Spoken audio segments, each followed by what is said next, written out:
Hello guys, आज आम्ही निघालेलो आहे लंब्या टूरवरती आणि टूर आहे उज्जैन, खाटू श्याम, ओंकारेश्वर, जैसलमेर, बुंदी अशा काही बऱ्याचशा ठिकाणी निघालेलो आहे आम्ही. तुम्ही इथं बघू शकता रात्रीचे 12 वाजत आहेत. आम्ही निघालो. रातभराचा प्रवास झाल्यानंतर पहाटे उठून आम्ही जसं फ्रेश झालो, चहा पाणी घेतलं. मग त्यानंतर ओंकारेश्वर मंदिराच्या जवळची जे नदी होती आम्ही तिथं दर्शन करण्यासाठी गेलो. नदीत जराशा हातपाय धुण्यासाठी गेलेलो होतो. ते दर्शन झाल्यानंतर आम्ही निघालेलो आहोत ओंकारेश्वरच्या मंदिरात. इथून असं तुम्ही बघू शकता हे नदीचं दर्शन. इथं तुम्ही सर्व हे पद्धतीनं बघू शकता. छान खूप गर्दी होती. कोणी आंघोळ करत होते, कोणी काय. आम्ही फोटो काढले. इथं मी नदीतून सूर्याला अर्घ्य दिलेला आहे.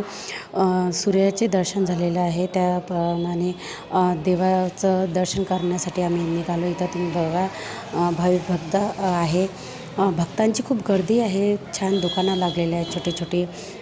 इथं सर्व आमचे जे सोबतचे होते मंडळी त्यांचे काही फोटो काढणं चालले होते, काही प्रसाद घेत होते. मग अशानंतर आम्ही पूल पार केलेला आहे.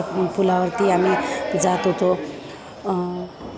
इथं तुम्ही बघा, इथं ओंकारेश्वर महाराजचा जय जयकार चालू आहे. महाकालेश्वरचा आम्ही लाईनीत लागलेलो आहे. आम्ही वरून मंदिरातून जे नदीचं तुम्ही पाहू शकत आहे. किती छान नदी आहे. त्यामध्ये दूर दूर मंदिरं आहेत छोटे छोटे. त्या मंदिराचं सुद्धा तुम्ही दर्शन घेऊ शकता. इथं छान खाटू श्यामचं काही देवी जे काही मला माहिती नाही आहे. इथं तुम्ही बघू शकता छान मंदिर आहे. बारीक नक्षीकाम केलेलं आहे मंदिराचं. खूप जुन्या काळातलं आहे. खूप छान आमचं दर्शन झालेलं आहे इथं. त्यानंतर आम्ही दर्शन घेतलं.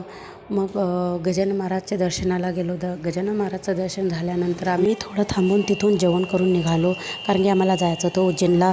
उज्जैनचं नेक्स्ट व्हिडिओमध्ये मिळणार आहे उज्जैनचं मंदिर, तिथलचं दर्शन. ओके.